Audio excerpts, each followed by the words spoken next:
তোমাদের দুঃখ, এই দুঃখ আর আমরা নিতে পারি না। তোমাদের জন্য একটা সতর্ক বার্তা, ঠিক আছে?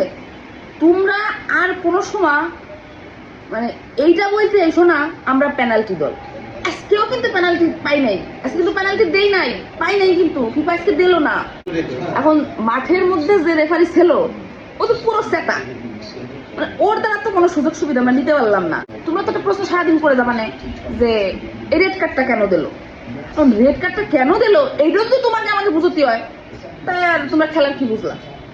এরপরেও কথা হচ্ছে তোমরা তো সারাদিন এরাই বলবা না মাঠে খেলছো হলো 10 জন, একজনটা তো রেড কার্ড দিয়ে নামাই দিছো, নাইলে পারতা না, ঠিক আছে? তো খেলা বোঝো, খেলা শেখো, এখনো সময় আছে, ভালো একটা দলে আসো, শান্তি পাবা মনে। এই যে অশান্তি, তোমাদের দুঃখ, এই দুঃখ আর আমরা নিতে পারি না। সত্যি তোমাদের জন্য দুঃখ হয়, তোমাদের জন্য করুণা হয়। আমাকে দলে আসো, ভালো থাকো।